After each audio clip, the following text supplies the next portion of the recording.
નમસ્કાર દર્શક મિત્રો. એક વાવાઝોડું આવીને પસાર થઈ ગયું. બીજું વાવાઝોડું બંગાળના અખાતમાં આકાર લઈ રહ્યો છે. એકનું નામ તોતે હતું, બીજાનું નામ યશ છે. વાવાઝોડાની આ મોસમ સાથે આંતરરાષ્ટ્રીય ક્ષેત્રે પણ નાણાં સાથે રમનાર લોકોને એક વાવાઝોડું સ્પર્શી ગયું અને એ વાવાઝોડું એટલે તદ્દન આભાસી કહી શકાય નાણું, એવી ઈ કરન્સી જેને ક્યાંક બિટકોઇન કે ક્યાંક ઇથેરિયમના નામે આપણે ઓળખીએ છીએ, એમાં ધડાકો થયો. એ વાવાઝોડાએ એને સ્પર્શ કર્યો અને માર્કેટમાં, કરન્સી માર્કેટમાં કડાકો બોલી ગયો. તેને કારણે જે ઉથલપાથલ સર્જાય છે તેનાથી દુનિયાભરના રોકાણકારોમાં ફફડાટની લાગણી ઊભી થઈ છે. પ્રશ્ન થાય સ્વાભાવિક રીતે આપને કે આ બિટકોઇન ને આ ક્રિપ્ટોકરન્સી ને આ બધું છે શું, કયા દેશનું આ ચલણ છે? તો દર્શક મિત્રો, આ વૈશ્વિક ચલણ છે. બિટકોઇન, ઇથેરિયમ અથવા એના જેવી અન્ય ક્રિપ્ટોકરન્સી એક આભાસી એટલે કે વર્ચ્યુઅલ કરન્સી છે.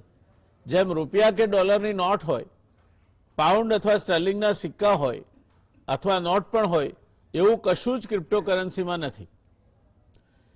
અનેક કોમ્પ્યુટરો જોડીને ખૂબ જ જટિલ પ્રક્રિયાથી બનાવાયેલ આ બિટકોઇન એટલે ઇલેક્ટ્રોનિક કરન્સીનો કોડ હોય છે. 18 ઓગસ્ટ 2008ના દિવસે બિટકોઇન નામે ડોમેઇન રજીસ્ટર થયું. જાન્યુઆરી 2009માં સાતોશી નાકામોટો નામના કોઈ અજ્ઞાત વ્યક્તિ જે જાપાનનો કોઈ સોફ્ટવેર નિષ્ણાત હોવાનું મનાય છે, એવા આ અજ્ઞાત વ્યક્તિએ બિટકોઇન માટેનું ઓપન સોર્સ સોફ્ટવેર ઇન્ટરનેટ પર મૂક્યો. સમજી લઈએ કે બિટકોઇન એ રૂપિયા કે ડોલર જેવું ચલણ નથી. રૂપિયાની કિંમતનો આધાર ભારતીય અર્થવ્યવસ્થા પર છે, જ્યારે ડોલર કે પાઉન્ડ સ્ટર્લિંગ કે યેનની કિંમતનો આધાર જે તે દેશની અર્થવ્યવસ્થા પર રહે છે. બિટકોઇનને આવો કોઈ આધાર નથી. મતલબ કે દુનિયાની કોઈ સરકાર કે સેન્ટ્રલ બેંક એનું નિયમન કરતી નથી, પણ એનું ભાવ સટોડિયાઓ નક્કી કરે છે. આપણે રૂપિયાની વાત કરીએ તો એક ચલણ તરીકે એને reserve bank of India issue કરે છે અને સેન્ટ્રલ બેંક તેમજ સરકારી નિયંત્રણોને આધીન છે. ભારતીય અર્થવ્યવસ્થાના ચઢાવ ઉતાર તેમજ ડોલર સાથેના એના સંબંધોમાં ચઢ ઉતાર જેવી બાબતો રૂપિયાનું મૂલ્ય નક્કી કરે છે. બરાબર આથી વિરોધ જોઈએ તો બિટકોઇન અથવા ક્રિપ્ટોકરન્સી એ છાયા ચલણ એટલે કે વર્ચ્યુઅલ કરન્સી અથવા ઇલેક્ટ્રોનિક કરન્સી છે. એનો કોઈ આધાર નથી અને દુનિયાની કોઈ સરકાર કે બેંક આ ચલણનું નિયમન કરતી નથી. બિટકોઇન પર કોઈ ટેક્સ લાગતો નથી. સંપૂર્ણ ગુપ્ત કરન્સી છે, કોડથી ઓપરેટ થાય છે. સરકારથી છુપાવીને રાખી શકાય છે. એટલું જ નહીં, પણ તેને દુનિયામાં ગમે ત્યાં ખરીદી કે વેચી શકાય છે. આમ કરન્સી માત્ર કોડ રૂપે હોવાથી તેને જપ્ત પણ નથી કરી શકાતી, નષ્ટ પણ નથી કરી શકાતી. આમ તેના દ્વારા થતી લેવડ દેવડ અંગે તપાસ કરવી લગભગ અશક્ય છે.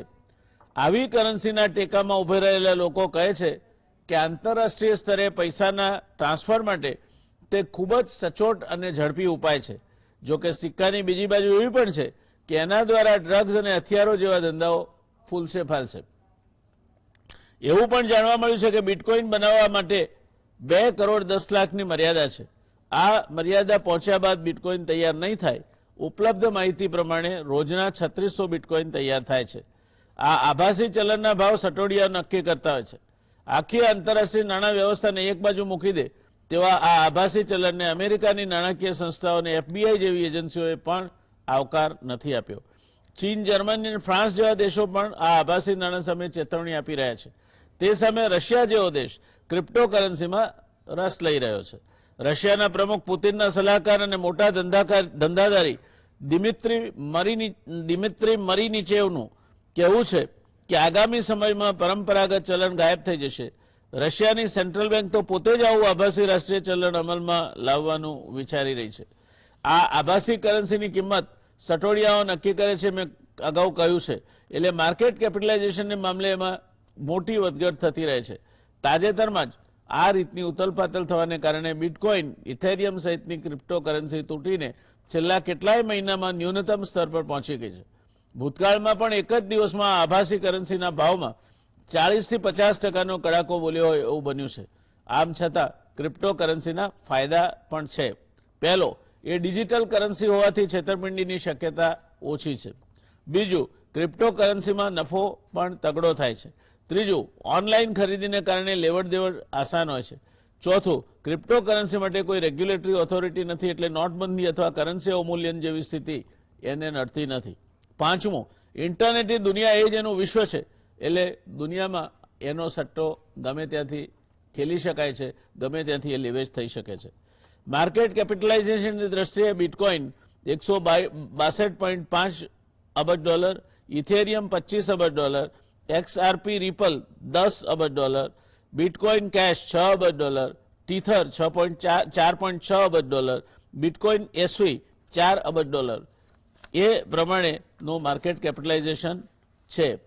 એક બિટકોઇનની આજે કિંમત $36,000 જેટલી છે, અને એટલે એમાંથી ભાવ પડીને આવ્યો છે. $64,000 માંથી $36,000 આવ્યો છે, અને ઇથેરનો રેટ $2,500 છે. એક નજર આપણે નાખી લઈએ, મોટાભાગના ફંડ મેનેજરો શું માને છે આ આભાસી કરન્સીને, ક્રિપ્ટોકરન્સીને. તો એક સર્વે કરવામાં આવ્યો, જેમાં 200 થી વધુ ઇન્સ્ટિટ્યુશનલ, મ્યુચ્યુઅલ અને હેજ ફંડ મેનેજરોની સાથે વાતચીત કરવામાં આવી. મોટાભાગના ફંડ મેનેજરો બિટકોઇનને પરપોટો માને છે. 74% લોકોએ કહ્યું હતું કે બિટકોઇન પરપોટો છે. માત્ર 16% લોકો બિટકોઇનની તરફેણ કરે છે. 10% લોકો માને છે કે 2021માં બિટકોઇન બીજી એસેટની સરખામણીમાં સારું વળતર આપશે. 2020-21ના નાણાકીય વર્ષમાં શેર બજારમાં 75% અને સોનામાં 25% સામે બિટકોઇનમાં 840%થી વધુનું વળતર મળ્યું હતું. ભારતમાં ક્રિપ્ટોકરન્સી ઉપર પ્રતિબંધ છે. પ્રશ્ન એ થાય છે દર્શક મિત્રો, આજે જે આપણે નિષ્ણાત પેનલ સાથે ચર્ચા કરવાની છે તે, કે આ ક્રિપ્ટોકરન્સી છે શું, ભારતમાં કેમ એના પર પ્રતિબંધ છે, શું ભારતે ક્રિપ્ટોકરન્સીના તખ્તા પર આવવું જોઈએ, ભારતમાં ક્રિપ્ટોકરન્સીને અમલમાં લાવી રોકાણકારોને એક વધુ પસંદગી આપવી જોઈએ, વિશ્વના ટોચના દેશોની હરોળમાં ઉભા રહેવા માટે મથતા ભારતે શું વલણ અખત્યાર કરવું જોઈએ. વૈશ્વિક ક્રિપ્ટો બજાર મંદીને પચાવીને પાછું 25 થી 30% તૂટ્યા ભાવ સામે 17 થી 18%નો પ્રત્યાઘાતી ભાવ ઉછાળો આપી રહ્યું છે. આ શું બતાવે છે? આ અને એવી બીજી બાબતો જેને ક્રિપ્ટોકરન્સી સાથે નિસ્બત છે, એ આજે આપણે નાણાકીય વ્યવસ્થાપનમાં અને ખાસ કરીને ક્રિપ્ટોકરન્સીની આખી જે માયાજાળ છે એમાં માહિર એવા બે નિષ્ણાતો સાથે આપણે ચર્ચા કરીશું. આપણી સાથે આજે આ ચર્ચામાં જોડાશે બિરેનભાઈ વકીલ. બિરેનભાઈ વકીલ એક આ ક્ષેત્રના, કોમોડિટીના ક્ષેત્રના એક નિષ્ણાત અને સિનિયર એક્સપર્ટ છે, અને એમની નજર હંમેશા આ બાબતો પર મંડાયેલી હોય છે. એમના અભિપ્રાયનું બહુ મોટું મહત્વ છે. પ્રમાણમાં યુવાન એવા રવિભાઈ દિયોરા, એ પણ બજારને ખૂબ નજદીકથી જોનારા, એમની જે એનાલિસિસ છે તેના આધારે એ બજારની રૂખ કેવી રહેશે તે નક્કી કરનાર નિષ્ણાત છે. રવિભાઈ રિસર્ચ હેડ છે કુંવરજી સ્ટોક ઇક્વિટીમાં, અને સ્વાભાવિક છે રિસર્ચ હેડ છે માટે એમણે ઘણી બધી માહિતીઓ સાથે પનારો પાડવો પડે. ઘણી બધી માહિતીઓ ઉપરથી પોતાના અનુભવને કામે લગાડી અને એ માહિતીમાં પોતાની એક્સરે નજરથી જોઈને તારણો કાઢવા પડે. એવા બંને નિષ્ણાતોનું આપણે ગુજરાત સમાચાર ટેલિવિઝનના દર્શક મિત્રો વતી સ્વાગત કરીએ છીએ. શરૂઆત કરીશું બિરેનભાઈ આપથી. આ ક્રિપ્ટોકરન્સી છે શું? આમાં કઈ પેલા ભૂતને પણ જેમ પડછાયો ના પડે એમ આનોય પડછાયો પડતો નથી એવું કહેવામાં આવે છે. તો વાસ્તવિક રીતે આ ક્રિપ્ટોકરન્સી છે શું? મુખ્યત્વે આમાં જે લીડિંગ છે એ બિટકોઇન છે. એની પાછળની જે ટેકનોલોજી છે એ બ્લોકચેઇન કહેવાય એને. જુદા જુદા બ્લોકની એક ચેઇન બનતી જાય અને એ રીતે એક મેથેમેટિકલ ફોર્મ્યુલા અને કોમ્પ્યુટરની અતિ ઝડપી સ્પીડ, જેને આપણે સાદી ભાષામાં માઇનિંગ કહીએ છીએ, એને આધારે આ બિટકોઇનનું સર્જન થતું હોય છે. એના જેવી જ જે પરંપરાગત કરન્સી છે ઇથર, જેની પાછળની ટેકનોલોજી ઇથેરિયમ છે, એ બિલકુલ જુદી છે. એને ડિસ્ટ્રીબ્યુટેડ લેજર અથવા તો ડિજિટલ ડાયફાઈ પણ કહેવામાં આવે છે. એ proof of stack POT technology કહેવાય. અને આ બંને ફ્રન્ટ રનર છે અત્યારે. જેમ કે બિટકોઇન આપે કહ્યું એમ કે એક વર્ષમાં 800% જેટલો વધ્યો છે. ઇથેરિયમ છે એ થોડો નાનો હરીફ છે એનો, પણ એનું પરફોર્મન્સ 1200% જેવો વધારો એમાં થયો હતો. ખાસ કરીને 2021માં આ બંને ચલનો લાઇમલાઇટમાં આવ્યા, અને ખાસ કરીને ફેબ્રુઆરીમાં ટેસ્લા કારના માલિક એલોન મસ્કે કહ્યું કે અમે બિટકોઇનમાં પેમેન્ટ લઈશું. એ પછી આમાં ફેન્સી વધી. એ સિવાય ઇન્ટરનેશનલ પેમેન્ટ ગેટવે જેમ કે પેપાલ છે, એણે પણ કીધું કે અમે આમાં પેમેન્ટ લઈશું. અમુક મોટા જે રિટેલર્સ હોય છે એ પણ બિટકોઇનમાં લેવડ દેવડ સ્વીકારે છે. એટલે તમે બિટકોઇનથી એપલ ફોન ખરીદી શકો કે કોઈ ગેજેટ્સ ખરીદી શકો. વિકસિત દેશોમાં, ખાસ કરીને યુરોપ, અમેરિકામાં બિટકોઇન ધીમે ધીમે એક પેરેલલ કરન્સી તરીકે ઉભરી રહ્યું છે. પણ હમણાંથી આમાં એક બ્રેક આવી. તાજેતરમાં કોલોનિયલ પાઇપલાઇનમાં હેકિંગ થયું અને એમાં $50 લાખ ખંડણી તરીકે બિટકોઇનમાં ચૂકવાયા. અને એક રશિયન હેકિંગ સાઇટ હતી. એક જ મહિનામાં લગભગ 99 જેટલા ખંડણીના કેસો બન્યા, જેમાં અંદાજે $2 અબજ જેટલી ચૂકવણી થઈ. એટલે રેગ્યુલેટરી ક્રેકડાઉન હમણાં 4-5 દિવસમાં આવ્યું. ચીને બિટકોઇન સામે ખૂબ જ આકરા પગલાં લીધા. તમામ ક્રિપ્ટોકરન્સીનું trading, mining, lending, payment gateway બધા ઉપર પ્રતિબંધ મૂકી દીધો. અને એને કારણે આપણે 65,000 વાળો બિટકોઇન હમણાં તાજેતરમાં $30,000 જોયો. ઇથેરિયમમાં પણ એવું થયું. $4,800 થી ઘટીને ગઈકાલે સાંજે $1,700 થઈ આજે $2,400-2,500 આસપાસ હતો. જી ધન્યવાદ બિરેનભાઈ, બહુ સુંદર આપે પૂર્વ ભૂમિકા બાંધી આપી. એ પૂર્વ ભૂમિકાને આગળ વધારતા રવિભાઈ, મારે આપને પૂછવું છે કે આ બિટકોઇન્સ એ નથી કોઈ નોટ હોતી. એક માન્યતા હતી કે એમાં ટ્રાન્ઝેક્શન કરવા એ બહુ સિક્યોર છે. એ માન્યતાનો પણ ભૂકો બોલી ગયો છે. એની કોઈ કંટ્રોલિંગ ઓથોરિટી નથી, જેમ રિઝર્વ બેંક ઓફ ઇન્ડિયા અથવા તો કોઈ પણ દેશની સેન્ટ્રલ બેંક હોય તેમ. આમ છતાંય આ બિટકોઇન્સમાં અથવા તો એથેરનો જે રોકાણ છે એને આપ કેટલું સલામત માનો છો અને એનું ભવિષ્ય શું હશે? બેઝિકલી આગળ જે તમે સર્વેની વાત કરી કે 200 ફંડ મેનેજર્સ છે એમનો સર્વે થયો, જેમાંથી 74% જે ફંડ મેનેજરો છે આને પરપોટો માને છે. તો હવે રેશિયો 74.5% થશે, કારણ કે હું પણ એવું માનું છું કે આ એક પરપોટો છે. કારણ કે હંમેશા જ્યારે ત્યારે આપણે કોઈ ઇન્વેસ્ટમેન્ટ કરતા હોય છે ત્યારે કાઉન્ટર પાર્ટી રિસ્ક, એટલે મારા નાણાંની જેટલી સલામતી છે કે નહીં એની કાઉન્ટર પાર્ટી કોણ રહેશે એ હંમેશા લોકો જોતા હોય છે. અમે પણ જ્યારે ફંડ ઇન્વેસ્ટ કરતા હોય છે ત્યારે પાછા આવશે કે નહીં, જે પણ આ નાણાં હું રોકું છું એ અમે જોતા હોય છે. હવે બિટકોઇન ટ્રેક શું કામ કરે છે? ફોર એક્ઝામ્પલ બિરેનભાઈ પણ એમનું જે ડીપ નોલેજ હતું એ પણ વ્યક્ત કરું.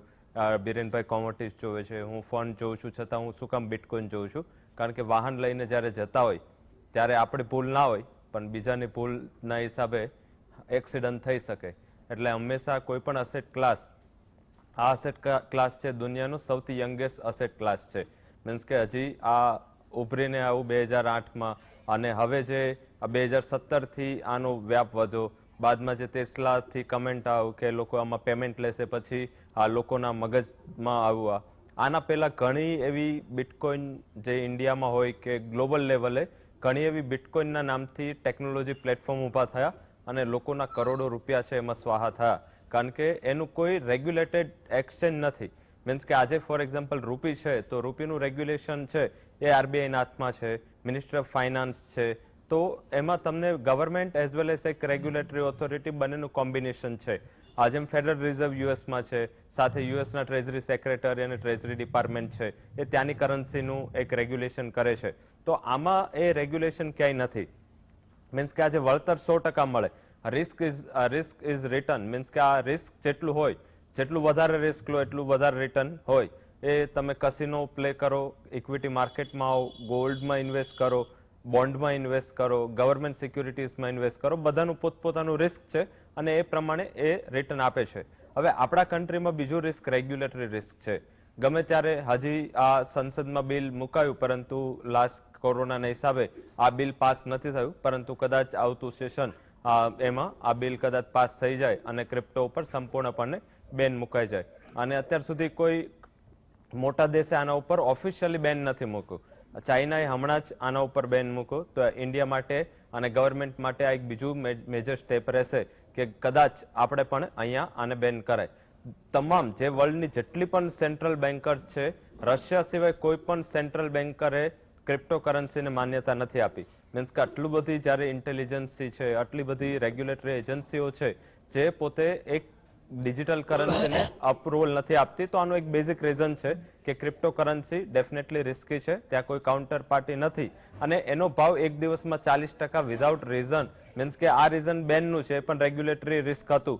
તો આવા કોઈ રીઝન વગર કોઈ પણ ભાવ ઉપર નીચે થઈ શકે, ત્યાં હંમેશા રિસ્ક રહે છે. જે લોકોને બહુ વધારે મીન્સ કે પૈસા સાઈડમાં હોય, કે જે લોકોને પૈસાની વધારે પરવા ના હોય, કે જે લોકોને હાર્ડ મની ના હોય, એ લોકો કદાચ આમાં વધારે ઇન્વેસ્ટ કરતા હોય છે. અને સેકન્ડ જે ઇન્વેસ્ટર ક્લાસ છે, જે લોકો માન્યતાઓથી ભરમાય, કારણ કે અત્યાર સુધી જેટલા લોકો મને મળ્યા છે જેની સાથે આ ક્રિપ્ટો કરન્સી માટે ઇન્ટરેક્શન થયું છે, એ લોકો ડબલ કરવા માટે જ લોકો ઇન્વેસ્ટ કરતા હોય છે. એમની માન્યતા એવી છે કે આમાં ઇન્વેસ્ટ કરી અને 2-5 મહિનામાં પૈસા ડબલ થાય, પણ આવું કોઈ મિકેનિઝમ નથી. આવા જ મિકેનિઝમના હિસાબે એક મોટું ક્રાઇસિસ ઇકોનોમિક થયું હતું, જેને તુલિપ મેનિયા કહેવામાં આવે છે. સેકન્ડ જે મોટું ક્રાઇસિસ થયું જેને સાઉથ સી બબલ કહેવામાં આવે છે, અને થર્ડ જે મોટું ક્રાઇસિસ થયું જેને .com બબલ કહેવામાં આવે છે. અને જો આના ઉપર જલ્દીથી રેગ્યુલેટરી જે પણ વાતાવરણ છે કે આના ઉપર રેગ્યુલેટરી જ્યારે તરત જ એક્શન જો બિટકોઇન પર લેવામાં નહીં આવે, તો મારા હિસાબે આ એક નવા ક્રાઇસિસનું એંધાણ છે. તો મારું એવું માનવું છે કે બિટકોઇન પર કાઉન્ટર પાર્ટી નથી, રેગ્યુલેશન નથી, અને જ્યાં સુધી કોઈ ગવર્મેન્ટ એક્સેપ્ટ ના કરે ત્યાં સુધી આઈ થિંક એમનાથી બચવું જોઈએ. ધન્યવાદ રવિભાઈ. બિરેનભાઈ, આપે રવિભાઈને સાંભળ્યા હશે, એમની બે વાત તાર્કિક લાગે છે. એક તો બિટકોઇન માટે કોઈ રેગ્યુલેટરી ઓથોરિટી નથી, કે જેમ શહેરમાં એકદમ તૂટી પડે અથવા તો વધી જાય તો સર્કિટ લાગે. અહીંયા એવું કંઈ નહીં, અહીંયા તો જેની જે મરજી પ્રમાણે ખેલે રાખો. બીજું, એ હાઈલી સેન્સિટિવ છે. ટેસ્લાએ કહ્યું કે બિટકોઇનમાંથી અમે નીકળી જઈએ છીએ એટલે ઇટ ટ્રિગર્ડ ધ ક્રાઇસિસ. બીજું કોઈ કારણ આવ્યું હોત તો પણ it could have triggered the crisis. આ પરિસ્થિતિમાં આપે કોઈ રોકાણકારને સલાહ આપવી હોય કે બિટકોઇનમાં રોકાણ કરવું કે ના કરવું, તો આપ શું સલાહ આપશો? આમાં છે ને મારો જવાબ થોડો અલગ રીતનો એટલે માટે છે કે આપણે જે જગ્યાએ રહીએ છીએ, એટલે જેને આપણે લેન્ડ ઓફ લોસ કહીએ, કે ભાઈ જે તે દેશમાં આપણે રહેતા હોઈએ એ દેશના કાયદા કાનૂનોને આપણે માન આપવું જોઈએ. તો જેમ રવિભાઈએ કીધું એમ રેગ્યુલેટરી રિસ્ક આમાં ઘણા છે. ભારતની જો વાત કરીએ તો અહીં બહુ ફની એટલે આમ થોડી રમૂજી પ્રકારની પરિસ્થિતિ છે. રિઝર્વ બેન્કે બિટકોઇન ઉપર પ્રતિબંધનું કીધું છે, નાણાં મંત્રાલય આની વિરોધમાં છે. એટલે અમુક જે લોકલ ક્રિપ્ટો એક્સચેન્જ છે એમણે મનાઈ હુકમ લીધો, કોર્ટની મદદ માંગી, તો કોર્ટે આ પ્રતિબંધને ગેરકાયદે ઠરાવ્યો છે. એટલે અહીં ગ્રે એરિયા એ છે કે કોર્ટ કહે છે કે બિટકોઇન કરાય, વાંધો નહીં, સરકાર કહે છે કે ન કરાય. અહીં પ્રેક્ટિકલ જે ગ્રાઉન્ડ લેવલનું જે હું સમજુ છું એ મુજબનો પ્રોબ્લેમ એ છે કે અમુક કોર્પોરેટ હાઉસીસ કે જેને આપણે ઓફિશિયલ બુક્સ કહીએ, તો એમાં ઓફિશિયલ બુક્સમાં ક્રિપ્ટોકરન્સીનું હોલ્ડિંગ છે. હવે જો સરકાર આને ગેરકાયદે જાહેર કરે તો આ હોલ્ડિંગનું શું કરવું એ એક થોડો પેચીદો મામલો છે, એટલે સરકાર થોડી કન્ફ્યુઝ છે. છેલ્લા જે અહેવાલ મળ્યા એ મુજબ સરકાર આઉટરાઇટ બાન નહીં પણ કંઈક હાઈ હેન્ડેડ રેગ્યુલેશન અથવા તો નોંધપાત્ર વેરો સહિત કંઈક આમાં રેગ્યુલેશન સાથે આને પરમિશન કદાચ આપશે એવું દેખાય છે. હવે વૈશ્વિક પરિપ્રેક્ષમાં જો જોઈએ તો આગળ જતા કરન્સી ધીમે ધીમે ડેવલપ થઈ રહી છે, પણ આના ઘણા બધા ફોર્મ આવશે. જેમ કે સરકારો પોતાની પણ ડિજિટલ કરન્સી લોન્ચ કરશે. અમેરિકા ફેડ કોઈન લોન્ચ કરવાનું છે. ચાઇનાએ યુઆન ઓલરેડી લોન્ચ કરી દીધો છે. તો એને આપણે સ્ટેબલ કોઈન તરીકે ઓળખીશું. પછી જે આ પ્રાઇવેટ કરન્સી છે એને ઓલ્ટ કોઈન કહેવામાં આવે છે. એ બંને કરન્સી સમાંતર અસ્તિત્વ ધરાવશે, પણ હાલ જે ક્રિપ્ટોકરન્સી છે ટોટલ 4000 જેટલી છે, એમાંથી માંડ 10-15 ટકી રહેશે. બાકીની 3800 છે એ આઈધર અનફિટ છે અથવા તો ફ્રોડ છે. એટલે જ્યાં સુધી આમાં એકદમ પૂરું હોમવર્ક ન હોય ત્યાં સુધી ભારતીય રોકાણકારોએ તો આમાં દૂર રહેવું જ જોઈએ. અને રેગ્યુલેટરી ક્લેરિટી ન આવે ત્યાં સુધી ઇવન કદાચ જાણકારોએ તો પણ દૂર રહેવું જોઈએ. જી ધન્યવાદ. એનો અર્થ એ થયો કે આજના તબક્કે જે પ્રકારનું પર્યાવરણમાં આપણે કામ કરીએ છીએ અને જે પ્રકારના કાયદાઓ પ્રવર્તે છે અને જે પ્રકારે હજુ પણ અવઢવ છે, એક બાજુ કોર્ટ કહે છે કે તમે કરી શકો, બીજી બાજુ રિઝર્વ બેંક કહે છે કે નહીં કરાય, ત્રીજી બાજુ કેટલીક કંપનીઓના ઓફિશિયલ હોલ્ડિંગમાં ક્રિપ્ટોકરન્સી છે, એટલે જો એને ગેરકાયદે ઠરાવવામાં આવે તો એનું શું થાય? આ બધા જ પ્રશ્નો આજની તારીખમાં મોં ફાડીને ઊભા છે. એમાંથી શું નિકાલ આવશે, કઈ તરફ જવાશે, એ પણ એક, જેમ ક્રિપ્ટોકરન્સીની બાબતમાં સટોડિયાઓ પ્રિવેલ કરે છે, એમ અહીંયા પણ લગભગ ઇટ ઇઝ લાઇક સ્પેક્યુલેટિવ ડોમેઇન કે જેમાં આપણે વધારેમાં વધારે ગેસ કરી શકીએ, એથી આગળ કંઈ નહીં. આપે બહુ સાચું કહ્યું કે સરકાર આમાં કંઈક હાઈ હેન્ડેડ કાયદા લાવશે. જોવાનું રહેશે, કારણ કે જે લોકોની પાસે આ મોટો જથ્થો હશે એ ઘણી વખતે એમની પણ ક્ષમતાઓ બહુ મોટી હોય છે. અને આપણા દેશમાં 1% વસ્તી પાસે 58% પૈસા છે અને 10% પાસે 90% છે. એટલે આ 10% વાળું ફેક્ટર છે એ સરકારોને પણ ક્યાંક ને ક્યાંક તો અસર કરતું હોય છે એવું મને લાંબા ગાળે સમજાયું છે. એટલે આપણા ત્યાં ભારતે ક્રિપ્ટોકરન્સી બાબતમાં નિર્ણય લેવાનો, શું લેવાનો, કેમ લેવાનો, એ અંગેની ચર્ચા દર્શક મિત્રો આપણે આગળ વધારીશું. પણ એ પહેલા રોકાવું પડશે એક નાનકડા કમર્શિયલ બ્રેક માટે. રોકાઈશું એક કમર્શિયલ બ્રેક માટે. મિત્રો, આ ક્રિપ્ટોકરન્સી એટલે એકદમ નાના જથ્થામાં મોટી બધી રકમ એક ગજવામાં મૂકીને જાઓ તમે અને લાખો ડોલર તમારા ગજવામાં લઈને જતા હો, એ પ્રકારનો કોડ હોય તમારી પાસે, એને ક્રિપ્ટોકરન્સી કહેવાય. જેનો કોઈ વજન ના હોય, આગ લાગે તો બળી ના જઈ શકે અને કોઈ ચોર ચોરી ના જઈ શકે. એટલે આ તો સાચા અર્થમાં વિદ્યા જેવું છે. વિદ્યા પણ કોઈ ચોર ચોરી નથી શકતો, રાજા એના ઉપર ટેક્સ નથી નાખી શકતો, અને જેના હાથમાં છે એ એનો ઉપયોગ કરી શકે છે. એક ખાલી ભાઈએ ભાગ નથી પડતા, એ બાબતમાં કદાચ ભાઈઓ પ્રમાણિક હોય તો ભાગ પડે, બાકી આ કરન્સીમાં બધું આભાસી છે.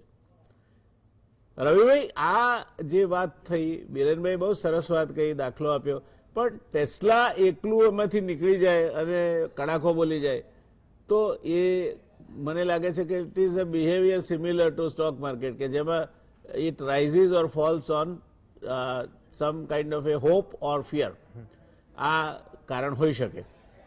ભારત હજુ સુધી એની તરફેણમાં નથી. વિવિધ મતો પ્રવર્તે છે અને વિદ્વતાપૂર્વક એની ચર્ચાઓ ચાલે છે. એટલે હમણાં તો આપણે ભારતની બાજુ પર મૂકીએ, પણ વિશ્વના દેશોમાં જોઈએ તો યુરોપ આની વિરોધમાં છે અને ન્યુયોર્ક સ્ટોક એક્સચેન્જ પર આ નોંધાયેલું છે. રશિયા એને એકદમ પેટ્રનાઇઝ કરે છે અને બેઇજિંગે તો યુઆનને ડિજિટલાઇઝ કરી દીધો છે.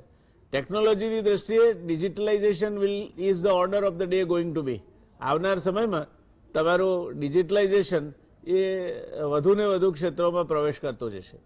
આ પરિસ્થિતિમાં આજે બિટકોઇન ને બધું નાણું જે અત્યારે ફ્લોટિંગ અરાઉન્ડ છે, એની કિંમત કેટલી હશે? અને આ મેં જે વાત કહી એ બધી વાતોમાં ક્યાં અને શું તથ્ય લાગે છે આપને? ડેફિનેટલી તથ્ય છે, કારણ કે આમ જોઈએ તો વર્લ્ડમાં છે એ હંમેશા રેગ્યુલેશન જે ફ્રેમ થતા હોય કે જેના રેગ્યુલેશનની ઘણી મોટી ઇમ્પેક્ટ પડતી હોય, એ બિરેનભાઈ પણ સહમત થશે, એ છે federal reserve. Federal reserve means કે યુએસની જે સેન્ટ્રલ બેંક છે એને ફેડરલ રિઝર્વ એનું નામ છે, અને એમના જે પણ રેગ્યુલેશન છે એ વર્લ્ડની બેંકો ફોલો કરતી હોય છે. વર્લ્ડની જેટલી સેન્ટ્રલ બેન્કર્સ છે એમની પોલિસી જ્યારે ફ્રેમ કરે છે ત્યારે ફેડરલ રિઝર્વે શું ડિસિઝન લીધું એના ઉપર એ લોકો પણ પોતાની પોલિસી ફ્રેમ કરે છે. ફોર એક્ઝામ્પલ, અત્યારે એમને એવું કીધું કે અમે બેલેન્સ શીટ ટ્રીમ કરીશું, એટલે ત્યાર પછી જે પણ વીકનેસ આવી, જે પણ ત્યાંની જે કરન્સી માર્કેટ, ગોલ્ડમાં જે વોલ્ટાલિટી આવી, એની અસર તમામ કરન્સી અને એસેટ ક્લાસને પડી. તો લોકોનું હંમેશા ધ્યાન યુએસની પોલિસીસ પર રહેતું હોય છે, પરંતુ યુએસ છે એ ક્રિપ્ટોકરન્સીમાં ખ્યાલ નથી કે એની શું પોલિસી બની, કારણ કે આમ જોઈએ તો યુએસમાં ફેડરલ રિઝર્વ એની અગેન્સ્ટ છે, સામે ગવર્મેન્ટે પણ કોઈ ઓફિશિયલ એને અપ્રુવલ નથી આપી. ઘણી એવી એજન્સીઓ, યુએસની સિક્યુરિટી એજન્સીઓ છે જેને અત્યાર સુધી ઘણા ફ્રોડ, ઘણા એવા ટેરરિઝમ ફંડિંગ, ઘણું એવું પોલિટિકલ ફંડિંગના કેસ એના ઉપર લાદ્યા છે, છતાં યુએસનું જે સ્ટોક એક્સચેન્જ છે, ન્યુયોર્ક સ્ટોક એક્સચેન્જ, એને ક્રિપ્ટોકરન્સીને માન્યતા આપી પોતાના પ્લેટફોર્મમાં ટ્રેડ થવા માટે. તો એક સૌથી મોટું ક્વેશ્ચન માર્ક છે કે ત્યાં અપ્રુવલ આપી ત્યારબાદ જ બિટકોઇન લાઇમલાઇટમાં હતો. એના પહેલા બિટકોઇનની જે ટોટલ જે બિટકોઇનની અસેટ છે એ $250 બિલિયન પણ નહોતી. આજે ટોટલ જે અસેટ છે એ $2 ટ્રિલિયન, મીન્સ કે ઇક્વેલન્ટ ટુ ભારતીય જે ઇકોનોમી છે આખી આપણા દેશની, એટલી ખાલી બિટકોઇનમાં આ અસર છે. એક દિવસનું જે બિટકોઇનનું ટ્રેડિંગ થાય છે એ છે $300 to $400 બિલિયન નું એક જ દિવસનું આવડું મોટું ટ્રેડ વર્લ્ડ ઓવરમાં બિટકોઇનનું થાય છે. સાથે જે માઇનર્સ છે, આપણા ભારતમાં ઘણા લોકોને એવું છે કે માઇનર્સ એટલે ઘણા એવી અફવાઓ પણ ચાલે છે. એ ક્લેરિફાય હું કરી દઉં કે માઇનર્સ એટલે લોકો એવું સમજે છે કે જે મેટલનું માઇનિંગ કરે છે, ઘણાને એવું છે કે ખાણ ખોદવાની, ખાણ ખોદીને કોઈન શોધી કાઢવાની. ઘણાને એવું છે કે આના પાછળ સોલાર એનર્જી ને ગ્રીન એનર્જીનું એક યુનિટ છે. આવું કંઈ નથી, આના પાછળ કોઈ બેઝ નથી. આ જે પણ બિટકોઇનની ફોર્મેશન છે ડિજિટલ કરન્સીના પાર્ટ રૂપે છે, અને બાયર અને સેલર એનો ભાવ નક્કી કરે છે. હવે શેર બજારથી આ કઈ રીતે અલગ છે? શેર બજારમાં જ્યારે ત્યારે તમે કોઈ કંપનીમાં રોકાણ કરો છો, ફોર એક્ઝામ્પલ તમે કોઈ પણ કંપનીનું નામ લઈ લો, કારણ કે બિટકોઇનની ચર્ચા કરીએ છીએ તો એની સાથે કોઈ કંપનીનું નામ લેવું થોડું અલગ લાગે. તો કોઈ પણ કંપનીમાં તમે આજે એની અસેટ જોવો છો, એનો બિઝનેસ જોવો છો, એની બ્રાન્ડ વેલ્યુ જોવો છો, એની કેપેબિલિટી, ડેટ, આ બધું જોઈને તમે નક્કી કરતા હોય છે કે શેર લેવો કે નહીં. કોઈ પણ કન્ટ્રીની આપણે જ્યારે એની કરન્સીનું માપન કરીએ છીએ ત્યારે એ કન્ટ્રીની ઇકોનોમી, જીડીપી ગ્રોથ, એમ્પ્લોયમેન્ટ, એનું fiscal deficit, current account deficit, એટલા બધા ફેક્ટર જોઈને આપણે એ કન્ટ્રીને જોતા હોય છે. પણ ક્રિપ્ટોકરન્સી પાછળ આવું કોઈ ફેક્ટર નથી. હવે જે મસ્કની વાત હતી, જે ટેસ્લાની વાત હતી, હવે ટેસ્લાએ જ્યારે અનાઉન્સ કર્યું કે અમે અમારા બેલેન્સ શીટમાં કે અમે કંપનીએ આ બિટકોઇન એક્સેપ્ટ કરીશું અને અમે બિટકોઇન લીધા છે, અમે એમાં હોલ્ડિંગ કર્યું છે, ત્યારે બિટકોઇનની કિંમત 30,000 થી નીચે હતી, 30,000 આસપાસ હતી. અને જ્યારે એમને અનાઉન્સ કર્યું કે અમે બિટકોઇન એક્ઝિટ કરી લીધા છે, હવે અમે એક્સેપ્ટ નહીં કરીએ, તો ત્યારે એની 60,000 હતી. અને આ પ્રોફિટ ઓફિશિયલી એમણે પોતાની બેલેન્સ શીટમાં બતાવ્યો છે. મીન્સ કે યુએસના એ રેગ્યુલેશન ખબર નહીં કઈ રીતે હોય, પરંતુ ટેસ્લાને આ પ્રોફિટ જે બધી જ security agency, federal reserve, government જેની અગેન્સ્ટ છે, એને એ જ કંપનીમાં એની બેલેન્સ શીટ ને પીએનએલમાં આ પ્રોફિટ બતાવવાની છૂટ છે. તો આઈ થિંક કે આ રીતેના જ રેગ્યુલેશન છે. ક્રિપ્ટોમાં ક્યારેક ત્યારે આ બધું રેગ્યુલેટરી રિસ્ક સિવાય કોઈ બીજું રિસ્ક છે નહીં, પણ આ હંમેશા અમે જ્યારે જોતા હોય કે કોઈ પણ એનાલિસ્ટ જોતા હોય, રેગ્યુલેટરી અને કાઉન્ટર પાર્ટી રિસ્ક આ બે જોતા હોય છે, જે બંને પ્રિવેલ કરે છે અને મોટા પાયે પ્રિવેલ કરે છે. અને રિસ્કોમીટર, જે વર્લ્ડમાં તમે કોઈ પણ ફંડ હાઉસીસનો રિપોર્ટ જોશો, અત્યારે આપણી સેબીએ, security and exchange board of ઇન્ડિયાએ પણ આ કમ્પલસરી કર્યું છે કે કોઈ પણ મ્યુચ્યુઅલ ફંડ કે ઇક્વિટી ફંડ એમને એમનું એક રિસ્કોમીટર બતાવવું પડશે. તો આ રિસ્કોમીટર ઘણું હાઈ લેવલ પર રિસ્ક બતાવે છે, રિટર્ન પણ હાઈ છે, રિસ્ક પણ હાઈ છે. તો જોઈ વિચારીને એમાં જોવું પડે, કારણ કે બેઝિકલી આ પૈસા ઇન્ડિયન આપણે કમાયેલા હાર્ડ મની હોય, તો મારા હિસાબે આ હાર્ડ મની ઘડીકમાં સોફ્ટ થશે, કારણ કે કોડ છે. હવે આ કોડ ઉપર કઈ પૈસા આવવાના નથી. આ કોડ ગમે ત્યારે જો ભૂલાઈ પણ જશે તો પણ તમારું આ ઇન્વેસ્ટમેન્ટ જશે. અને આ કોડ છે એ તમારા ખિસ્સામાં હશે, પરંતુ ઘણીવાર એવું પણ થઈ શકે જો રેગ્યુલેટરી પાવર કઈ ચેન્જ થાય તો આ કોડ જ રહેશે અને તમારા પૈસા છે કોડમાં પરિવર્તિત થઈ જશે. દર્શક મિત્રો, એક સ્પષ્ટતા બીજી કરી લઉં. કે અહીંયા નોટ છાપવાની નથી કે સિક્કા પાડવાના નથી, એટલે આ ગ્રીન એનર્જી વાળો પ્રોજેક્ટ છે એવા ખ્યાલમાં ન રહેતા. મોટા કમ્પ્યુટરો હ્યુજ, જેનો ખૂબ મોટો વીજળીનો વપરાશ હોય છે, એ આ આખી એ રમતમાં આખી એક ચેઇન કામે લાગે છે, જે બિરેનભાઈએ સમજાવ્યું તે પ્રમાણે. અને એનો કાર્બન લોડ એ બિલિયન્સ ઓફ ટન્સમાં હોય છે. એટલે આ જે પ્રવૃત્તિ છે ક્રિપ્ટોકરન્સી, એ કશું જ નથી કરતી ને કોઈ પોલ્યુશન નથી થતું અથવા પર્યાવરણને નુકસાન નથી. એ બાબતમાંથી આપણે બહાર નીકળી જવું જોઈએ. અને જે વાત કહી રવિભાઈએ તે પણ સાચી છે કે જો તમારો કોડ ખોવાઈ જશે તો પછી હરિઓમ તત્સત કરી જવાનું. હવે આપણે તો આપણો ઈમેલનો પાસવર્ડ ભૂલી જવા વાળી પ્રજા છીએ, તો આ એક જોખમ પણ ખ્યાલમાં રાખવું જોઈએ. જોકે જે લોકો આટલા બિલિયન્સ ઓફ ડોલર્સમાં જે ટ્રાન્ઝેક્શન કરતા હશે એ બધા મારા જેવા પરમ બુદ્ધિશાળી નહીં હોય. જો હોય તો એટલા બધા પૈસા જ ના ભેગા થયા એમની પાસે. એટલે એ લોકો તો એમનો કોડ યાદ રાખતા હશે ને, એમને કોડ યાદ રાખવા માટેની જુદી જુદી વ્યવસ્થાઓ પણ હશે. પણ આ બધા જોખમો વચ્ચે તમારો કોડ જ ઝીરો થઈ જાય શું કરો? જે વાત રવિભાઈએ કહી ખરેખર ચિંતાજનક છે. તો બિરેનભાઈ, મારે પૂછવું છે કે આ ક્રિપ્ટો કરન્સીની ચીને તો પોતાનું ડિજિટલાઇઝેશન યુઆનનું કરી નાખ્યું, પણ રશિયા કેમ આટલું બધું અને ક્રિપ્ટો કરન્સી પાછળ ગાડું થઈને પડ્યું છે? રશિયા તો એક પોતાની પણ ડિજિટલ કરન્સી કરવાનું છે. જોકે ઇટ ઇઝ ધી ફ્યુચર. આવનાર સમયમાં ડિજિટલાઇઝેશન એ એક ટેકનોલોજી ડ્રીવન ઇનિશિયેટિવ તરીકે પણ વધુ ને વધુ વ્યાપક બનશે. એટલે એનાથી દૂર ભાગવાનો તો કોઈ મતલબ નથી. પણ દુનિયાના બધા દેશોમાં આને જો કોઈ સૌથી મજબૂત રીતે ટેકો આપતું હોય તો રશિયા આપે છે. શું કારણ હશે એનું? મુખ્ય કારણ તો એ કે જે મેક્સિમમ હેકિંગ, ખંડણી, એક્સટોર્શન, ડ્રગ ટ્રાફિકિંગ, બધા ગેરકાયદે કામ જે થાય છે અને બિટકોઇન કે ક્રિપ્ટોમાં, તો જે એમાં જે મોટામાં મોટું જે જૂથ છે એ ડાર્ક સાઇડ નામનું છે, એ રશિયાનું છે. એટલે સ્વાભાવિક blood is thicker than water નો ન્યાય લાગુ પડે. અને રેગ્યુલેટરી આસ્પેક્ટથી જો જોઈએ ને તો સિક્યુરિટી એક્સચેન્જ કમિશન અત્યારે આની તપાસ કરી રહ્યું છે કે આને, જેમ કે એને લિસ્ટેડ ફ્યુચર્સ તરીકે માન્યતા આપી દીધી. કેનેડાએ બિટકોઇન મ્યુચ્યુઅલ ફંડ્સને માન્યતા આપી દીધી. ETF ને માન્યતા આપવી કે નહીં એની ચર્ચા ચાલે છે. SEC સામે પણ બિટકોઇન ETF માટેની ઘણી બધી પ્રપોઝલ છે. હાલમાં જે સિક્યુરિટી એક્સચેન્જ કમિશનના વડા ગેરી કોન્સલર છે એ પોતે બ્લોકચેન ટેકનોલોજીના પ્રણેતા છે MIT યુનિવર્સિટીમાંથી. એટલે એમને કદાચ થોડો સોફ્ટ કોર્નર હશે. અત્યારે એક વાત એવી પણ છે કે ટેક્સ લઈને ક્રિપ્ટોને માન્યતા આપવી એઝ એ ઓફિશિયલ રોકાણ તરીકે, એની ઉપર ટેક્સ લાગુ થશે. બીજી વાત એ છે કે મેઇનસ્ટ્રીમ કરન્સી તરીકે હવે ક્રિપ્ટો આવી ચૂકી છે. અમેરિકામાં દર 4 ટીનેજરની વાત કરીએ તો દર 4 ટીનેજરમાંથી એકની પાસે કોઈ ને કોઈ ડિજિટલ છે. આજ શેર બજારનો ઉંમર ગણીએ તો લગભગ 150-150 વર્ષની થાય કેપિટલ માર્કેટ. તો એની સામે આ 20 વર્ષનો એસેટ ક્લાસ છે, પણ તો એની ડાયરેક્ટ ઇન્ડિવિડ્યુઅલ ઓનરશિપના સંદર્ભમાં અત્યારે 15% સુધી પહોંચી ગયું છે. જ્યારે કે ઇન્ડિવિડ્યુઅલ ઓનરશિપમાં અમેરિકામાં શેર બજારનો હિસ્સો હજી પણ 10% નથી. મ્યુચ્યુઅલ ફંડ તરીકે ઇન્વેસ્ટમેન્ટ હશે, પણ ડાયરેક્ટ શેર કહીએ તો અમેરિકાની 10% વસ્તી પાસે પણ નથી. પણ ક્રિપ્ટો વધારે છે શેર કરતા.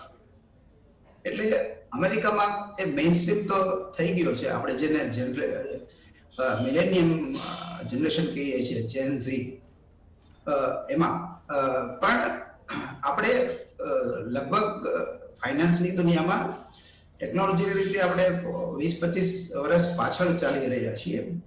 એટલે હજી આપણે અમેરિકાની કોપી કરવા જેવું નથી. એ માટેનું ઇન્ફ્રાસ્ટ્રક્ચર કે એવું પણ નથી આપણી પાસે. રેગ્યુલેટરી ફ્રેમવર્ક પણ નથી. પણ એને આપણે સાવ અવગણી નહીં શકીએ. આગળ જતા ધીમે ધીમે આ મેઇનસ્ટ્રીમ એસેટ ક્લાસ બનવાનો છે એમ સમજીને આપણે આને ચાલવું જોઈએ. હું આને પ્રમોટ નથી કરતો, પણ હું માત્ર એટલું કહું છું કે આને આપણે ઇગ્નોર ના કરી શકીએ. આપણે પ્રેગ્મેટિક રહેવું હોય તો આપણે આને ઇગ્નોર ના કરવો જોઈએ. ધન્યવાદ વિરેનભાઈ. મને એલ્વિન ટોફલર યાદ આવ્યો, જેણે કહ્યું છે કે technology will invade every field of life. Those who adopt to it shall prosper, those who do not shall disappear like dinosaurs. દરેક ક્ષેત્રમાં ટેકનોલોજી ઘૂસી જશે. જે લોકો ટેકનોલોજીનો હાથ પકડશે, ટેકનોલોજી સાથે ચાલશે, એ લોકો એ ખૂબ એના ફળ મેળવી શકશે, અને જે લોકો એને અવગણશે એ લોકો, જેમ અગાઉ ડાયનોસોર્સ પૃથ્વી પર હતા અને એ બદલાતા પર્યાવરણ અને હવામાન સાથે સુસંગત રીતે ન જીવી શક્યા, માટે અદ્રશ્ય થઈ ગયા, વિલીન થઈ ગયા, તે રીતે આવા લોકો પણ જે ટેકનોલોજીથી દૂર જશે, ટેકનોલોજી સાથે નહીં ચાલે, તે લોકો પણ વિલીન થઈ જશે. ઇન્ટરેસ્ટિંગ વાત છે રવિભાઈ, કે વિરેનભાઈની વાત સાથે સંમત થવા જેવું છે, કારણ કે આ જ વાત એલ્વિન ટોફલરે કહી છે, જેને હું આ સદીનો મહાન ટેકનોલોજી ક્ષેત્રે મહાન વિચારક ગણું છું, અને આ જ વાત મિશિયો કાકુએ પણ કહી છે. Digitalisation is going to B the order of the day. હવે માની લ્યો કે ભારતમાં આ ક્રિપ્ટોકરન્સીને માન્યતા આપવામાં આવે તો ભારતની શું પરિસ્થિતિ થાય? અને બિરેનભાઈ બહુ સાચું કહ્યું કે આપણે ટેકનોલોજીની દ્રષ્ટિએ આપણે ત્યાં બે છે, એક બાજુ બુલોક કાર્ટ પણ છે અને આપણે બુલેટ ટ્રેનના સપના પણ જોઈએ છે. એટલે ભારત એવો દેશ છે કે જે બુલોક કાર્ટ વાપરીને બુલેટ ટ્રેનના સપના જોઈ શકે અને બુલેટ ટ્રેન પર સવાર પણ થઈ શકે ફોર એ ચેન્જ. એટલે આમાં પણ એવું નથી લાગતું કે આપણે બુલોક કાર્ટમાં બેઠા છીએ અને બુલેટ ટ્રેનના સપના જોઈએ છે. તો ભારતમાં ક્રિપ્ટોકરન્સી આવે તો શું થાય? અહીં તો આપણા ત્યાં હજુ તો બનાવટી નોટોનો કારોબાર ધમધોકાર ચાલે છે, તો પછી આ ક્રિપ્ટોકરન્સી આવે અને બિરેનભાઈએ કહ્યું કે આ લોકો હેકર્સ બધા જે રશિયા બશિયા વાળા છે એમને મજા આવી જાય, તો આપણું બધું જ અર્થતંત્ર હેક કરીને લઈ જાય એવું ના થાય? ડેફિનેટલી થાય. ઘણી આપણી બેંકો છે જે મોટી મોટી ટેકનોલોજી ઉપર એક્સપેન્સીસ કરે છે, એમના પણ અકાઉન્ટ હેક થયા છે. ગ્લોબલી પણ આવી રીતે હેકિંગ થયું છે. પણ આમાં તમારું જે એક્ઝામ્પલ જેમણે તમે આપ્યું કે બિટકોઇનનું જે સ્ટ્રક્ચર છે વિદ્યા જેવું છે, કે એ વિદ્યા છે, પણ હું એની સાથે સહમત છું. પણ ઇન્ડિયામાં એવું છે કે જેની પાસે વિદ્યા છે કરે તો વાંધો નથી, પરંતુ જેની પાસે વિદ્યા નથી કે બિટકોઇન શું છે એ લોકો પણ આમાં કૂદશે, એ મારો 100% વિશ્વાસ છે. કારણ કે ઘણા લોકો આમાં અત્યારે ઇન્ડિયામાં પણ એ લોકો જ કમાય છે રવિભાઈ. જે લોકો, જો એક વસ્તુ છે કે ઇગ્નોરન્સ ઇઝ બ્લિસ. જેની પાસે જ્ઞાન નથી ને એના જેવો સુખી માણસ દુનિયામાં કોઈ નથી, કારણ કે એને કોઈ જોખમોની પડી નથી હોતી. એટલે maybe he will take one and succeed as well. અને એનું માઇન્ડ પણ ખાલી હોય તો ત્યાં પણ થોડું નવા વિચાર આવે. અમારે શું છે, એક જગ્યાએ માઇન્ડ રોકાયેલું હોય તો નવા વિચાર ઓછા આવે. પણ આ એક પાસિંગ ધ બકેટ જે ગેમ છે કે ભાઈ તમે પાસિંગ કરો, જ્યાં સુધી મ્યુઝિક વાગે ત્યાં સુધી તમે બાજુવાળાને પાસ કરતા રહો. છેલ્લે જેની હાથમાં બકેટ આવશે, મીન્સ કે જે છેલ્લું હશે, જેના હાથમાં એ બકેટ હશે, એ આમાં બકરો બનશે. મીન્સ કે 10 ના 20 થશે તો એકને $10 ફાયદો થશે, 20 ના 40 થશે તો બીજાને $20 ફાયદો થશે. પરંતુ જેના હાથમાં છેલ્લે હશે $80, $90 જે પણ આવશે એને ઘણું મોટું નુકસાન થશે. તો આ રીતે છે. ટેકનોલોજી હું ડેફિનેટલી માનું છું, ટેકનોલોજી આગળનું બળ છે. ટેકનોલોજીથી ઘણી સવલત પણ છે. મીન્સ કે તમે જોશો કોવિડના મેનેજમેન્ટમાં, તમે આગળ જેટલા ક્રાઇસિસ છે એના મેનેજમેન્ટમાં, કે આગળ જેટલું અત્યારે વાવાઝોડું આવવાનું છે, જે યાસ હોય કે તાઉકે હોય, તો એના પહેલા જ આ ટેકનોલોજી આપણને કહી દે છે. તો એટલીસ્ટ આપણે એને ત્યાં જઈને અટકાવવાનું કોઈ નથી, પણ એટલીસ્ટ આપણે ત્યાંથી સચેત રહી શકીએ છીએ. તો ટેકનોલોજી બધે છે અને ટેકનોલોજી હજી પણ વિકસિત થવાની છે. પણ બિટકોઇનનું જે સૌથી મોટું કોમ્પિટિટર હું જે એક્સપેક્ટ કરું છું કે જેમાં ઓલરેડી બેન કરવાની જરૂર નહીં પડે, એ હશે કે ડિજિટલાઇઝેશન બધી કન્ટ્રી પોતે જ પોતાની કરન્સીનું કરે છે. ચાઇનાએ સૌથી મોટું એક્ઝામ્પલ સેટ કરું. ચાઇનામાં બહુ બધા વિરોધ હતો, કારણ કે ચાઇના થોડું કન્ઝર્વેટિવ છે, તો મીડિયા ત્યાં બહાર આવવા ના દીધું. પણ ચાઇનામાં જયારે ડિજિટલ કરન્સી લોન્ચ કરવા માટેનો વિચાર આવ્યો ત્યારે ઘણું મોટું, અત્યાર સુધીનું એક 3rd કે 4th મોટો વિરોધ અત્યારની સરકાર સામેનો હતો કે લોકો આને એક્સેપ્ટ નહોતા કરતા. પરંતુ ચાઇના એક સ્માર્ટ વે કર્યું. કોરોના પછી એને એવું ત્યાં કર્યું કે નોટના સ્પર્શથી કે કરન્સીના સ્પર્શથી કોરોના ફેલાઈ શકે, અને એના હિસાબે એણે ત્યાં ડિજિટલ કરન્સી લોન્ચ કરી. હવે ચાઇના કર્યું, યુએસએ પણ ડિજિટલ કરન્સી લોન્ચ કરી. હવે આ બંને વર્લ્ડની મોટી અર્થવ્યવસ્થાઓ છે. આને જોઈને તમામ કન્ટ્રીઝ લાઈક ઇન્ડિયાએ પણ આના ઉપર RBI આના ઉપર કમિટી બેસાડીને આના ઉપર વર્કિંગ ઓલરેડી ચાલુ કરી દીધું છે. તો તમામ દેશો પોતાની ડિજિટલ કરન્સી લઈ આવશે. સાથે સાથે જે પણ ડેબિટ કાર્ડ છે, ઈ પેમેન્ટ છે, આ તે એટલા બધા ગેટવેઝ અવેલેબલ છે. તો આઈ થિંક કે કદાચ બિટકોઇનની આ એક મોટી કોમ્પિટિશન આગળ જતા થશે. બિટકોઇન ડેફિનેટલી ટેકનોલોજી ટૂલ છે, જે લોકોને પસંદ આવે છે એ લોકો વર્લ્ડમાં કરે છે. આપણે રેગ્યુલેટરી રિસ્ક છે, જો અપ્રુવલ આવી જાય છે તો કદાચ આપણે આના ઉપર બહુ મોટું રિસર્ચ કરશું. અમે કેપેબલ છે કે આનો ભાવ શું થશે, કે શું પરિબળો છે, આપણે એના ઉપર એક અલગથી શો કરીશું. પરંતુ મારું જ્યાં સુધી માનવું છે, ઇન્ડિયન ગવર્મેન્ટનું જે સ્ટ્રક્ચર કે આપણું જે પણ કાયદાનું સ્ટ્રક્ચર છે, આ નરોવા કુંજરોવા જ ગેમ રહેશે. આનો કોઈ પણ ફાઇનલ ડિસિઝન શોર્ટ ટર્મમાં નહીં આવે. તો જ્યાં સુધી રેગ્યુલેટરી ડિસિઝન નહીં આવે ત્યાં સુધી આ ટેકનોલોજી છે, ટૂલ છે, છતાં આપણે જોઈશું. અધરવાઇઝ જે ટેકનોલોજી તરીકે સરકારને કે જે ગ્લોબલી પણ થઈ રહ્યું છે, હું એનાથી ડેફિનેટલી સહમત છું. અને આગળ જતા બધી જ કન્ટ્રી લાઈક રૂપી પણ છે, કે યુઆન પણ છે, યેન છે, સાથે ડોલર છે, ઓસ્ટ્રેલિયન ડોલર છે, આ બધી જ કરન્સી આવતા 2 થી 3 વર્ષમાં ડિજિટલ થઈ જશે. જી ધન્યવાદ. દર્શક મિત્રો, બહુ સરસ વાત કહી રવિભાઈએ. કોઈ પણ પ્રશ્ન તમારી સામે આવે તો એ પ્રશ્નને તમે 3 રીતે એની સાથે પનારો પાડી શકો. એને એબીસી ફોર્મ્યુલા કહે છે. એ એટલે અટેન્ડ. પ્રશ્ન છે, બરાબર એને ગળેથી પકડો અને એનો સામનો કરો. બી એટલે બાયપાસ. પ્રશ્ન છે જ નહીં, એને આમ કુંડાળું વાળીને છોડીને જતા રહો. અને સી એટલે કન્ફ્યુઝ. પ્રશ્નની સામે તમે 2 પ્રશ્નો ઊભા કરો એટલે ગરબડ ગોટાળા ચાલુ થાય. એટલે આપણી જે પ્રકારની નિર્ણયની પ્રક્રિયા સરકારો જે અનુસરે છે એને બહુ સરળ ભાષામાં અને એક નાણાકીય નિષ્ણાત જ કહી શકે એટલી ગોળ વીંટી ભાષામાં એમણે કહી દીધું કે આમાં તો આ જે સંગીત ખુરશી છે તે ચાલ્યા કરશે ને નિર્ણય લેવાશે ત્યારે લેવાશે. એ કદાચ રવિભાઈનો અનુભવ સાચો હોઈ શકે, પણ ક્યારેક ક્યારેક ગવર્મેન્ટો એ કેવા પ્રકારનું ખચ્ચર છે કે તમે ધાર્યું હોય કહીને નીકળે કંઈ. એટલે સરકાર is capable of proving you or surprising you on this issue as well. Birenbhai, આપણે જે રવિભાઈએ વાત કરી અને એના સાથે હું પણ સંમત છું કે ડિજિટલાઇઝેશન તરફ તો જવું પડશે.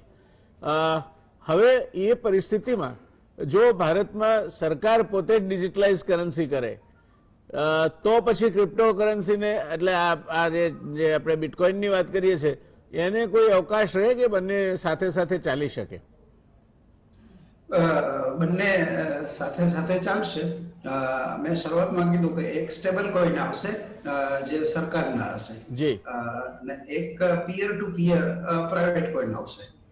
જેમ કે આજે પણ આપણે ગોલ્ડ બેન્કિંગ ઓફિશિયલી જોઈએ છીએ, અનઓફિશિયલ ગોલ્ડ લેન્ડિંગ પણ જોઈએ છીએ, જે શરાફો અને જમીનદારો ગામડાઓમાં આપતા હોય છે પિયર ટુ પિયર.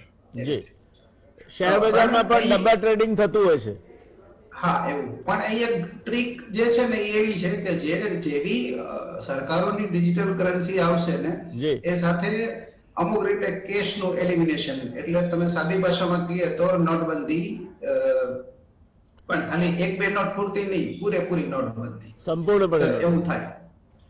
કારણ કે જે રીતે આપણે મની પ્રિન્ટિંગ જોઈ રહ્યા છીએ એમાં હવે પારોટના પગલા ભરી શકાય એમ નથી. એટલે જેને આપણે ડીપ સ્ટેટ કહીએ, પોલિટિકલી કરેક્ટ મારે જો બોલવું હોય તો ડીપ સ્ટેટમાં ઘણું બધું બિહાઇન્ડ ધ સીન ચાલતું હોય છે, બેકડોર. એટલે લગભગ બધી જ સરકારોનો આવો કોઈ કોમન એજન્ડા છે કે સમયાંતરે ડિજિટલાઇઝેશનના નામે એક્ઝિસ્ટિંગ કેશ છે એને સ્ક્રેપ કરી નાખવી, કેન્સલ કરી નાખવી. મોટી કરન્સીઓ જેમ કે $1000 કે 1000 યુરો એવી બધી ઓલરેડી કેન્સલ થઈ ચૂકી છે. અને ડિજિટલાઇઝેશન સાથે આમાં પણ એવું આવશે. અને બીજી એ વાત છે કે એમાં પણ એક્સપાયરી ડેટ આવશે કે તમે હોલ્ડિંગ ના કરી શકો, અમુક સમયમાં એ તમારે વાપરી નાખવાનું, નહીતર કોડ એક્સપાયર. જેમ કે આજે સુગરની ટેસ્ટ કીટ આવે છે એમાં 3 મહિનાનો કોડ હોય છે, એ સુગર સ્ટ્રીપ આપણે 3 મહિના પછી નથી વાપરી શકતા, એક્સપાયર થઈ જાય. ભવિષ્યની કરન્સીઓ પણ આ પ્રકારની એક્સપાયરી ડેટ વાળી હશે, કેશ હશે તો પણ અને ડિજિટલ કરન્સી હશે તો પણ. જી, ધન્યવાદ. દર્શક મિત્રો, અમે કોલેજમાં ભણતા ત્યારે એક સિનેમાનું ગાયન આવતું, શુગર શુગર હની હની, આવું ગાયન આવતું. એટલે આ શુગર વાળી વાત છે, એમાં મને આ શુગર શુગર હની હની યાદ આવી ગયું. મારે રવિભાઈને પૂછવું છે કે રવિભાઈ, આ બધું થશે તો પછી લાંચ રૂશ્વત નું પણ ડિજિટલાઇઝેશન થશે, ચૂંટણીના ખર્ચાનું પણ ડિજિટલાઇઝેશન થશે, અને જે અત્યારે પણ કોઈ એમ કહેતું હોય કે 2 નંબરના ટ્રાન્ઝેક્શન નથી ચાલતા તો એ માણસ એ અર્ધસત્ય બોલે છે, એનું પણ ડિજિટલાઇઝેશન થશે. શું થશે આમાં? આ ડિજિટલાઇઝેશનમાં આપણા ત્યાં તો બધી વ્યવસ્થાઓ સમાંતર ચાલતી ઘણી વ્યવસ્થાઓ છે, તો ડિજિટલાઇઝેશન થાય તો સમાંતર વ્યવસ્થાનું શું થાય? There will be third currency, parallel crypto currency.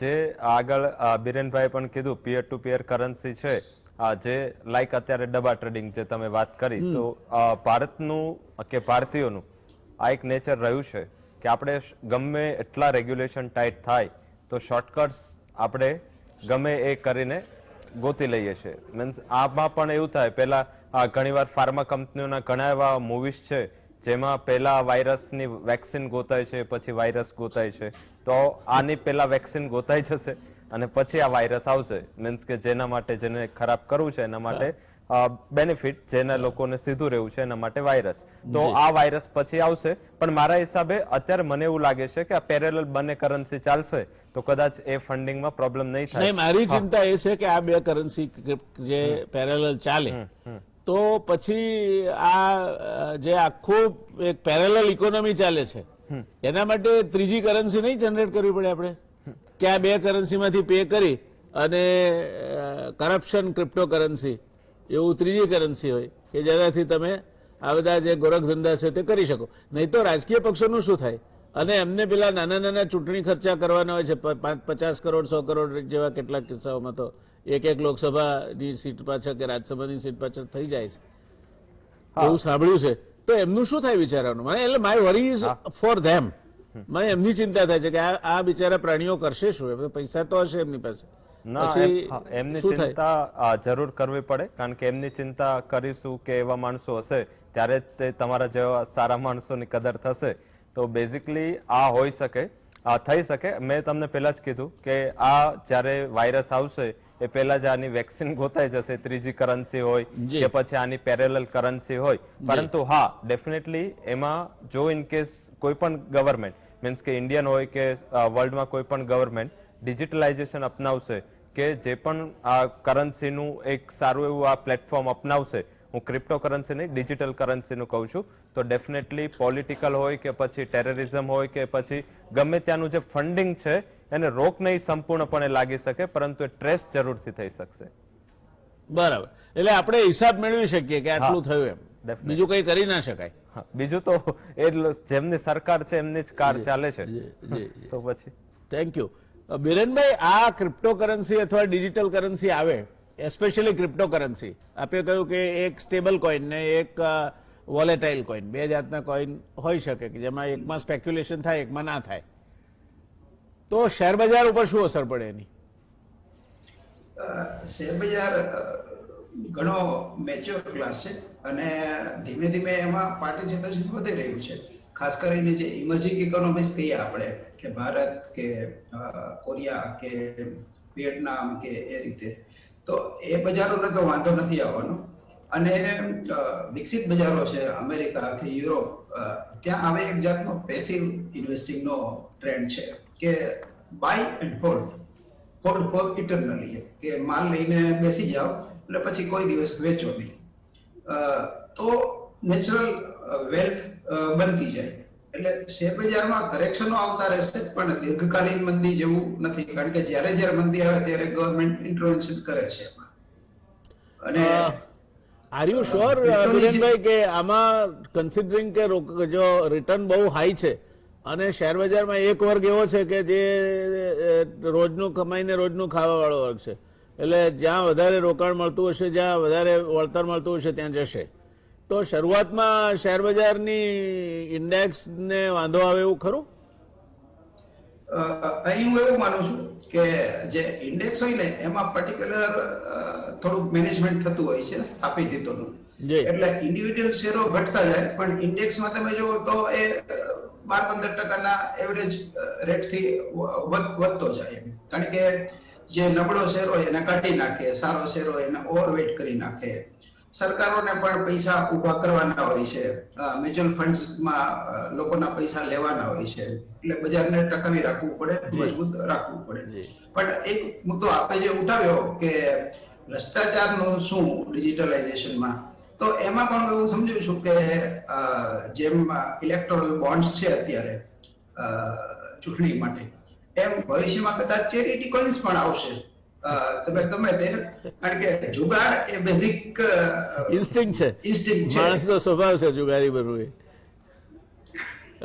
દર્શક મિત્રો, બહુ સરસ વાત કહી બીરેનભાઈએ કે આ ક્રિપ્ટોકરન્સી આવે તો પણ શેર બજારમાં કંઈ બધી મોટી ઉથલપાથલ નહીં થઈ જાય, પણ એમણે એક રહસ્ય છતું કરી દીધું જે તમને કદાચ ખ્યાલ ના હોય ને કેટલાક માણસો સેન્સેક્સ કે એ જોઈને રાજી થતા હોય છે કે આટલો વધ્યો સેન્સેક્સ અથવા તો નિફ્ટી આટલો વધ્યો કે ઘટ્યો. આ સેન્સેક્સનું મેનેજમેન્ટ થાય છે એવું કહ્યું બીરેનભાઈએ. અને મેનેજમેન્ટ કઈ રીતે થાય તો જેનું નબળું પરફોર્મન્સ હોય શેરો કાઢી નાખે એમાંથી, જેનું સારું પરફોર્મન્સ હોય એને વધારે વજન આપે, એને 10 માર્ક આપતા હોય તો ગ્રેસના બીજા 5 ઉમેરીને 15 માર્ક આપે. અને આ બધું સરકારોને અનુકૂળ આવે છે કારણ કે એમને પણ ડિસઇન્વેસ્ટમેન્ટ કરવાનું હોય છે અને એમની પણ ઇકોનોમી સારી ચાલે છે કે ખરાબ એ પરીક્ષા શેરબજારની સેન્સેક્સ અથવા તો નિફ્ટી પરથી થતી હોય છે. એટલે દોસ્તો, તમે ને હું ભોળા માણસો છીએ, નાના રોકાણકારોએ આ સેન્સેક્સ ને નિફ્ટીના પ્રેમમાં પડવું જોઈએ નહીં. તમને સેન્સેક્સ જે હોય તે, નિફ્ટી જે હોય તે, તમે રોકાણ કરો તો શેરના ફંડામેન્ટલ્સ જુઓ, કઈ કંપની છે, એનું મેનેજમેન્ટ શું છે, એનો ઇતિહાસ શું છે, અને પછી ખેતી કરીને જેમ રોજ નિંદામણ કાઢવું પડે, પક્ષીઓ ઉડાડવા પડે, એમ રોજ એની તમે ખાતરી રાખતા રહો. આ કરશો તો બાકી સેન્સેક્સ ને નિફ્ટીનું તો રાજ આજે ખુલી ગયું તમારી સામે કે તો મેનેજ થાય છે.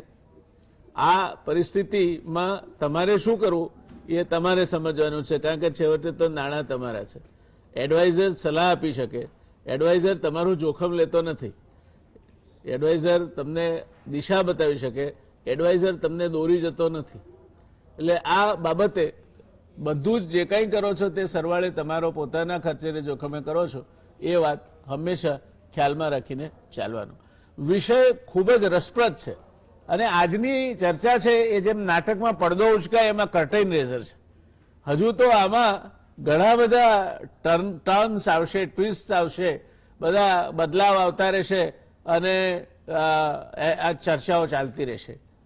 તમારે રોકાણ કરવાનો વખત આવે ત્યારે કોઈ નિષ્ણાતને પૂછીને તમારો અંતરાત્મા કહે તે પ્રમાણે કરજો, કારણ કે સરવાળે જોખમ તમારું છે. હા, મોટો જો તમે રશિયાના જે માફિયા છે એની માફક ક્યાંક ખંડણી લેવાનું કોઈને ધંધો કરવો હોય તો આ ક્રિપ્ટો કરન્સીમાં વિચારવા જેવું ખરું. એવો પણ એક સૂર આમાંથી નીકળે છે. એટલે રશિયાને ક્રિપ્ટો કરન્સીના આખા માળખામાં બહુ મોટો રસ છે. દોસ્તો, ઘણી વાતો થઈ છે નહીં ક્રિપ્ટો કરન્સી વિશે.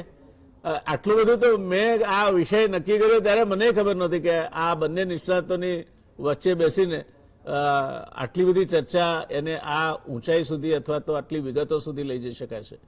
અને એનો ધન્યવાદ બીરેનભાઈને અને રવિભાઈને આપવા પડે, કારણ કે હું તો નિમિત્ત માત્ર છું. મને જો સમજણ પડતી હોત તો પેલા હનુમાનજી જેવું છે કે રોજ રોજ આવું સાંભળી હનુમાનને ચડી રીસ, પથ્થરમાંથી પેદા થયા, બોલ્યા નાખી રીડ. અલ્યા મૂરખ, જો મારી પાસે હોત 5000 તો બંધાવતના એક હોજ કે જેમાં તેલ ભરીને ધુબકા મારત રોજ. એટલે મારું તો કામ આ નિષ્ણાતોની ચર્ચાને સંકલન કરવાનું છે, મારો આ વિષય નથી. એટલે મારા કોઈ પણ ઉચ્ચારણો ઉપર કોઈ નિર્ણય લેશો નહીં, એ જોખમી છે. નિષ્ણાતની સલાહ લેજો. મળીએ આવતીકાલે એક સરસ મજાના નવા વિષય સાથે, નવી પેનલ સાથે. 9 ટકોરે તમારી સામે ગુજરાત સમાચાર ટેલિવિઝન પર હાજર થઈશું. ત્યાં સુધી શુભરાત્રી, ટેક કેર. બીરેનભાઈ.